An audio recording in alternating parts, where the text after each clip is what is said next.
ខ្ញុំណែនាំបងប្អូនឲ្យមកស្គាល់កន្លែងសាច់អាំងសេរីចាស់មួយដែលចាស់ភាសាខ្លាំងមែនតើបងប្អូនសំបីតែរបៀបរបបនៃការអាំងសាច់អីរបស់គាត់នេះក៏គាត់ប្រើជាលក្ខណៈជាក្រានខ្ជុងមែនប៉ុន្តែគាត់ប្រើអានេះអាសាច់ដូចគោឡើងភ្នំដូចអីរបស់គេដែលគេធ្វើអញ្ចឹងប៉ុន្តែគាត់ដាក់ខ្ជុងនៅក្រោមហ្នឹងទេហើយគាត់មានទឹកស៊ុបមួយចានអញ្ចឹងមកដើម្បីឲ្យយើងទុកដាក់នៅគៀនចាប៉ុន្តែពេលច្រើនដែលខ្ញុំទៅញ៉ាំនៅនេះគឺយើងញ៉ាំបែបលក្ខណៈអត់ដាក់ទឹកស៊ុបទេយើងអាំងតែសាច់របស់គាត់ហើយនៅនេះគឺគាត់ប្រើលក្ខណៈសាច់គោផ្អែមបងប្អូនដូចតែបងប្អូនឃើញអាសាច់ក្រហមដែលគាត់ប្រឡាក់គ្រឿងហើយហ្នឹងគាត់ប្រឡាក់គ្រឿងឡមរបៀបស្រាលទេអត់ដិតខ្លាំងពេកទេហើយចុចជាមួយនឹងអាទឹកតាហ៊ូរបស់គាត់ជាពិសេសទឹកជ្រលក់ទឹកតាហ៊ូរបស់គាត់ហ្នឹងដាក់ម្ទេសតិចមកចំបាច់ក្រូចឆ្មាតិចមកអែមណាស់បងប្អូនសាច់នេះគឺផុយឆ្ងាញ់អានេះបើសិនជាប្រភេទសាច់គោនៅស្រុកគេអានេះអាចចង់ចូលវ៉ាកាយូហ៎បងប្អូនព្រោះវាមានជាប់ខ្លាញ់តិចហើយសាច់វាទុនទេប៉ុន្តែពេលយើងអាំងទៅគឺផុយឆ្ងាញ់ហើយដូចតែបងប្អូនឃើញពីអាសភាពសាច់ដែលយើងដាក់អាំងលើហ្នឹងអញ្ចឹងណាហើយគាត់មានបន្លែមានអីនេះដែរសម្រាប់យើងអាំងក៏បានយើងដាក់ជាមួយនឹងអាស៊ុបជុំវិញប៉ុន្តែពេលច្រើនខ្ញុំទៅញ៉ាំនៅហ្នឹងខ្ញុំមិនដែលដាក់ស៊ុបទេ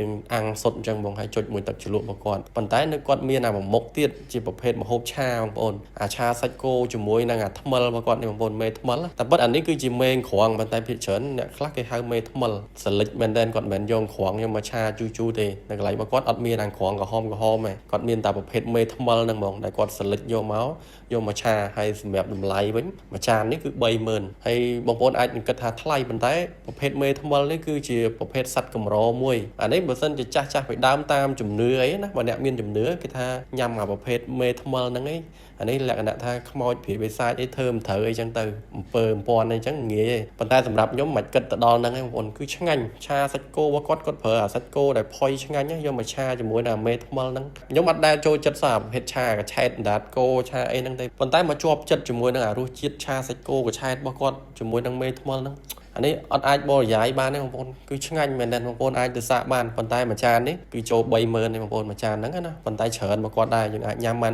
3-4នាក់ដែរអាចក្លែមមួយបានហើយដាក់ជាមួយនឹងអង្គមួយដបចឹងមកបងប្អូនអែមនៅនេះគាត់មានក្លាសេបយ៉ានៅទូយើងយកមកញ៉ាំខ្លួនឯងចឹងទៅហើយដាក់មួយអង្គនេះមកអែមត្រូវជាមួយនឹងសាច់អាំងត្រូវជាមួយនឹងអាឆាកឆែតហ្នឹងហើយពីច្រើនអាពីរមុខនេះគឺខ្ញុំមិនដែលចោលទេគឺប្រភេទសាច់អាំងហើយនឹងឆាកឆែតហើយនៅមានមួយមុខទៀតបងប្អូនដែលយើងចោលអត់បានហ្នឹងគឺប្រភេទបាយលីងមកគាត់អានេះមិនមែនជាប្រភេទបាយឆាមានការ៉ុតមានបន្លែមានអីណាបងប្អូនហើយក៏អត់មានដាក់ប្រេងខ្យងអីយកពណ៌យកអីដាក់ទឹកម្ទេសទេដែរនិយាយទៅគឺជាប្រភេទបាយលីងអីយើងបែបលក្ខណៈស្រុកស្រែបែបបុរាណពីមុនណាដែលមានតែកំពងតែខ្ទឹមមកហើយដាក់ខ្លាញ់បន្តិចមកហើយដាក់បាយយកមកឆាអញ្ចឹងទៅហើយខ្ញុំធានាថាមកកន្លែងនេះគឺជាកន្លែងមួយដែលសេរីចាស់មែនតើហើយខ្ញុំជឿថាក៏មានអ្នកស្គាល់ច្រើនដែរនៅតំបន់ទូកោកនេះហើយគាត់មានម្ហូបប្រភេទឆាប្រភេទអីច្រើនទៀតហើយដូចតែបងប្អូនឃើញមនុស្សអញ្ចឹងច្រើនមែនតើ